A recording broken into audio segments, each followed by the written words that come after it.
There's a story about a samurai who spent 3 years trying to stop a river. His name was Kenji, the strongest warrior in his province. Arms like iron, will like stone. A man people believed could break mountains if he chose to. Every morning at dawn, before the world even fully woke up, he'd step into the freezing current and push against it, training himself, testing himself, trying to prove something, not just to others, but to himself. He was determined to bend nature to his will. For 3 years, the river flowed.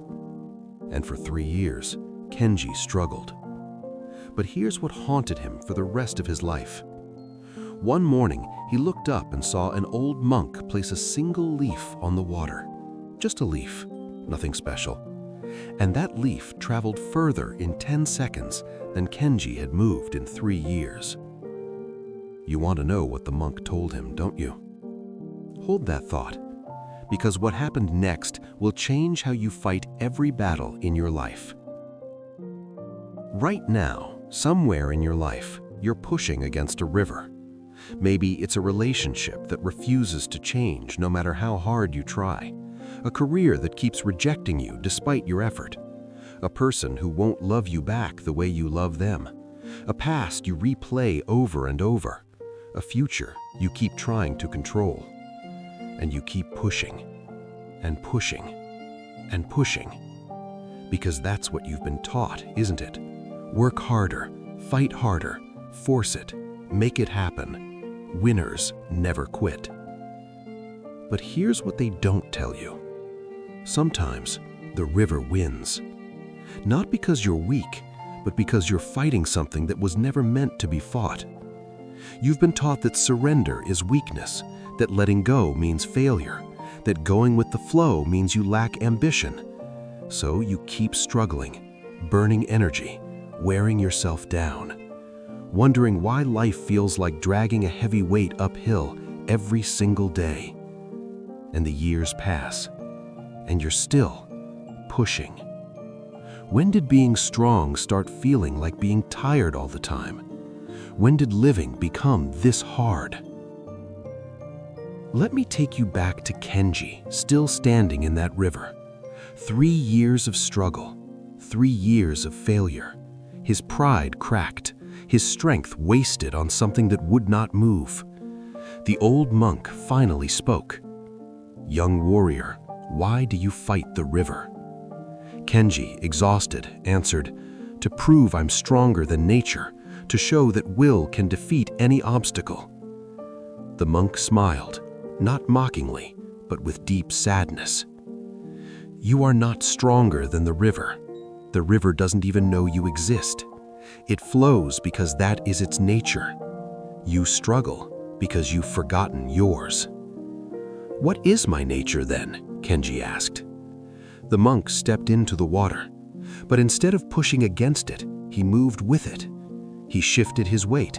He guided the current instead of resisting it. He let the river carry part of him while he directed the rest. In 30 seconds, he was on the other side. Your nature is not force, young samurai. It is flow. The bamboo bends in the storm and survives. The oak stands rigid and breaks. That day changed everything for Kenji. He stopped fighting battles he could never win. He stopped forcing relationships that were never meant to stay. He stopped trying to control what was never his to control. He learned what the ancient wisdom teaches. The softest water breaks the hardest stone, not through force, but through patience, through alignment, through being what it truly is. But there was another samurai in that same village. His name was Hiroshi.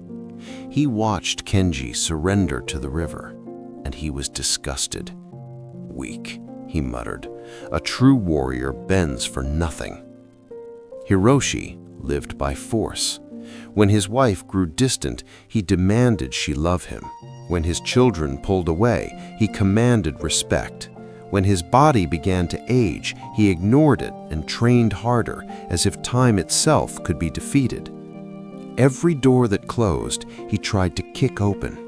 Every person who left, he tried to drag back. Every change he feared, he tried to stop. His wife left anyway. His children stopped visiting. His body broke down. And in his final years, he stood in his empty dojo, still clenching his fists, still fighting, still resisting, still trying to force life to obey him. He died the way he lived, rigid, unbending, alone. Two warriors, same strength, same discipline, different philosophies. One learned to move with life, the other tried to overpower it. One died at peace, surrounded by people who chose to stay. The other died bitter, surrounded by what he could not control. The difference? One understood a truth most people spend their lives avoiding. You cannot force a river to flow backward. You can only learn to swim. Now, let's talk about your river. Right now, you're exhausted, aren't you? Trying to make someone love you who doesn't, trying to change someone who won't, trying to control outcomes that were never yours to hold.